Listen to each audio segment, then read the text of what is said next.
সম্মানিত শেখ, আপনার কাছে যে বিষয়টি জানতে চাই, আল্লাহ তাআলা তো প্রত্যেকটা সৃষ্টি মাখলুক যে আমাদের সামনে দিয়ে রেখেছেন, দিয়েছেন, উদ্দেশ্য তো একটা আছে। চাঁদ কেন সৃষ্টি করেছেন, সূর্য কেন সৃষ্টি করেছেন, কোরআন কেন সৃষ্টি করেছেন, আল্লাহর নবীকে আল্লাহ তাআলা কেন পৃথিবীতে পাঠিয়েছেন, উদ্দেশ্যটা কী ছিল? এ ব্যাপারে কোরআনে বা সুন্নাহের মধ্যে কিছু আছে কিনা? ধন্যবাদ আপনাকে। আলহামদুলিল্লাহ, সাল্লাতু ওয়াসসালামু আলা রাসূলিল্লাহ বাদ। প্রিয় নবী সাল্লাল্লাহু আলাইহি সাল্লামের জন্ম, তার আগমন, তার আবির্ভাব এই পৃথিবীতে এসেছে মানবতাকে মুক্তি দেওয়ার জন্য। মানবতা ভুল পথে পরিচালিত হলে তাকে সঠিক পথের দিশা দেওয়ার জন্য, যে পথে মানবতার কল্যাণ রয়েছে, যে পথে মানবতার মুক্তি রয়েছে, যে পথে মানবতার সার্বিক উন্নতি অগ্রগতি রয়েছে, চূড়ান্ত সফলতা রয়েছে, সেই পথের দিশা একমাত্র নবী রাসূলরাই দিতে পারেন। কারণ মানুষ একটা নির্দিষ্ট সীমানা পর্যন্ত দেখতে পায়, এর বাইরে মানুষ দেখতে পায় না। অনন্ত অসীম কালের যে যাত্রা, মানুষের চোখের এবং দৃষ্টিসীমার বাইরের যে জগৎ, সেই জগতের কল্যাণ অকল্যাণের পথ মানুষ নিজের বিবেক বা ইন্দ্রিয় দিয়ে কখনো উপলব্ধি করতে পারে না। এমনকি মানুষের ইহলৌকিক জগতেরও অনেক কিছু মানুষ আসলে নিজের বিবেক, বুদ্ধি, অভিজ্ঞতা দিয়ে জানতে পারে না। সেজন্যই প্রয়োজন হয় নবী এবং রাসূলের। তারই ধারাবাহিকতায় আল্লাহ তাআলা মানুষ যখন থেকে পৃথিবীতে পাঠিয়েছেন, তখন থেকে আল্লাহ তাআলা আল্লাহর দূত পাঠিয়েছেন যাতে মানুষকে গাইড করতে পারেন। আর এর বিপরীতে শয়তানকে আল্লাহ তাআলা সৃষ্টি করেছেন যে শয়তান মানুষকে যেন মন্দ কাজে প্ররোচিত করে এবং সেটার সাথে লড়াই করে মানুষ যেন তার বিবেক বুদ্ধি খরচ করে এবং আল্লাহর দূত এবং রাসূলদের আনুগত্য করে জান্নাতের পথে যেতে পারে। এই জন্য আল্লাহ রাব্বুল আলামিন এখানে নেগেটিভ পজিটিভ দুইটাই রেখেছেন। তো নবী রাসূলগণের যে দাওয়াত, এর ধারাবাহিকতায় পৃথিবীতে সর্বশেষ নবী এবং সর্বশেষ রাসূল হিসাবে এসেছেন মুহাম্মদ সাল্লাল্লাহু আলাইহি ওয়াসাল্লাম। মুহাম্মদ সাল্লাল্লাহু আলাইহি সাল্লাম পৃথিবীতে এসেছেন অন্য সমস্ত নবী রাসূলদের মতো মানুষকে আল্লাহর তাওহীদ এবং একত্ববাদের পথে আহ্বান করবার জন্য। একত্ববাদ ছাড়া মানুষের মুক্তির কোনো পথ নেই।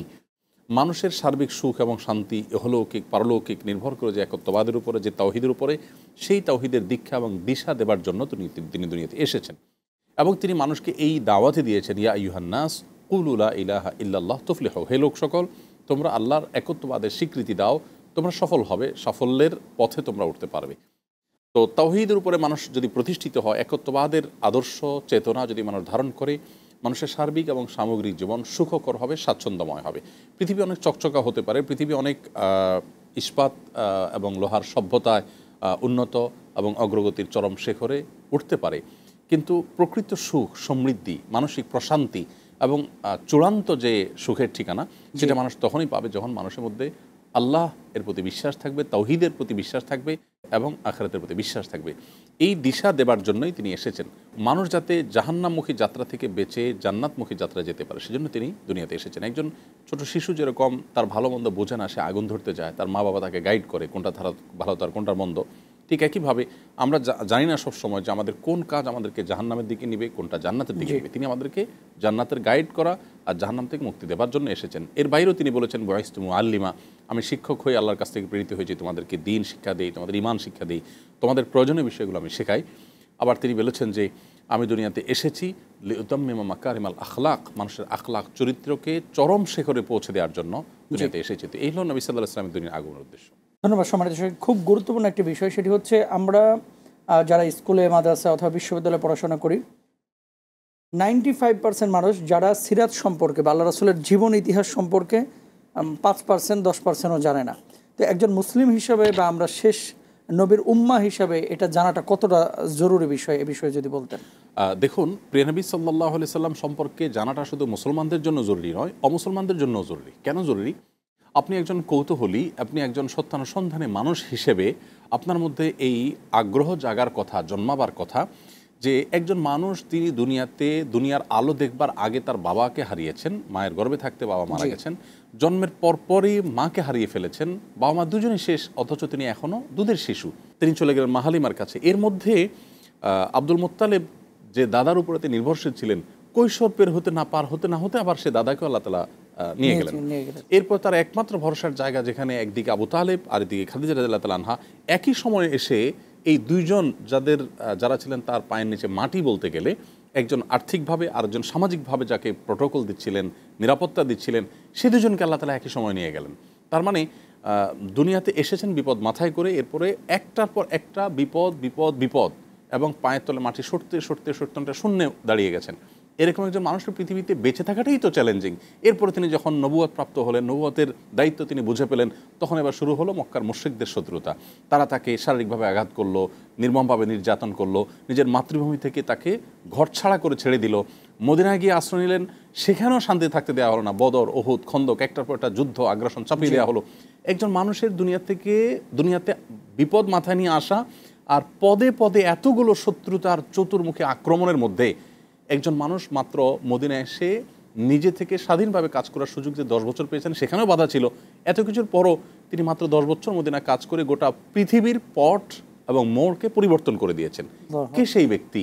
তাকে নিয়ে জানার একটা আগ্রহ একজন মানুষ হিসাবে, মুসলিম শুধু নয়, মুসলিম তো বটেই, মানুষ হিসাবেও আমাদের মধ্যে আগ্রহটা জানার কথা।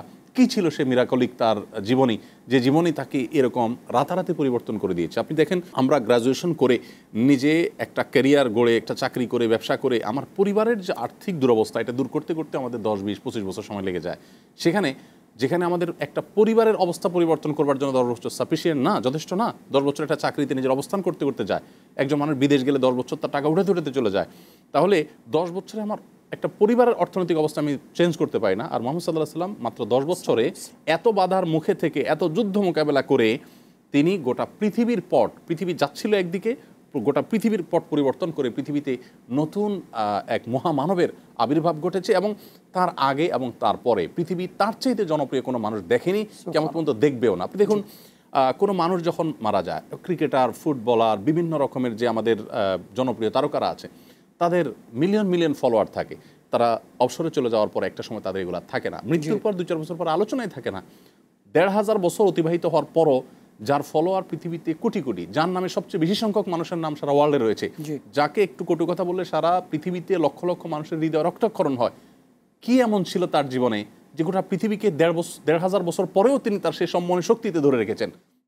এই জায়গা থেকে একজন সত্যানুসন্ধানী মানুষ হিসাবে আমাদের প্রত্যেকটা মানুষই তার সম্পর্কে জানা দরকার। এটাই হলো সিরাত জানার গুরুত্ব, যে এই মহামানব তো পৃথিবীতে আরেকটা পাওয়া যায় না। আরেকজন আপনি দেখাতে পারবেন না যে তার নামে 1,500 বছর পরও মানুষ নামকরণ করে, 1,500 বছর পরও তাকে মানুষ এতটা ভালোবাসে, এতটা স্মরণ করে, এত অল্প সময়ের মধ্যে সাফল্যের চরম শিখরে পৌঁছে তার যে মিশন, সেটাকে সাকসেসের সর্বোচ্চ পর্যায়ে রেখে তারপর দুনিয়া থেকে চলে গেছেন। তিনি তার জীবনে এত কাজ করেছেন, এত বাধা বিপত্তি অতিক্রম করেছেন। যত রাষ্ট্রপ্রধান আছে, যত নেতা আছে, অবশ্যই আপনি আমি যে কেউ, তিনি নিজেও বলবেন যে আমার জীবনে ওই সিদ্ধান্তটা ভুল ছিল।